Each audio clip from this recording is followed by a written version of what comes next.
Well, sitting here listening to this rain right now reminds me of a time or season in my life when I felt like my tears were just about as frequent as these raindrops that are falling right now. I was in eighth grade at the time, and my family was living in Saskatchewan, Canada. My dad was a pastor at our church there, and I was happy with my friends. I loved my school. I loved my church. I loved my youth group. I had it pretty good. And all of that changed the day that my dad came home and my parents told my brother and I that we were going to be moving from Canada to the exotic land of Michigan. I would be leaving everything that I ever knew, the place that I had grown up at, been born at, left all my friends. I left my country, for crying out loud, to go to a different place. And that was the beginning of what felt like just unending tears. There were times that I cried just out of my own frustration. There were times that I cried from loneliness or sadness. And I think most of all, my tears were just out of, I just didn't understand. I didn't understand why. I didn't understand why a loving God would call our family to do something that was so hard. It didn't make sense to me that God would want someone that he loved so much to go through something that hurt so great. My world at that time was really all about me, and I couldn't see beyond myself. I couldn't see beyond my own hurt. I was lonely, and I was tired, and I was sad. When I read these words in Psalm 61 from David, it actually reminds me a lot of what I was feeling. Hear my cry, O God. Listen to my prayer. From the ends of the earth I call to you. I call as my heart grows faint. Lead me to the rock that is higher than I. There were several things that I learned in this season of my life. The first thing is this, that God was okay with my tears. He saw every single one of them.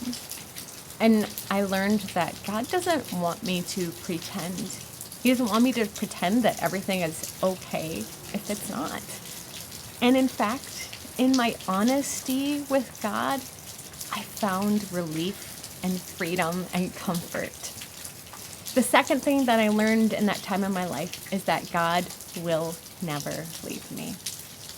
I may not have understood at the time why God was doing everything, but I learned that God was with me just as much here in Michigan as he was when I was in Canada. And I was never alone. The third thing that I learned in this time of my life was that my prayers aren't always going to be answered the way that I want them to be. Even though my prayers weren't answered the way I wanted, which honestly, my prayers looked something like this. Dear God, please help my family to not go to Michigan. I was able to see God do something powerful in a situation that I didn't want. Now, I do remember my first Sunday at our brand new church in Michigan. I refused to smile. And I'm pretty sure I probably cried through a whole lot of that service. Because in a lot of ways, I had closed myself off to what God wanted to do in me because he didn't change my situation. But more consistent than the raindrops that are falling from the sky right now, and more consistent than my own tears, is the consistent love of Christ. In my hopelessness, I found hope in Christ. In being honest with God, I found a friend who would never leave me.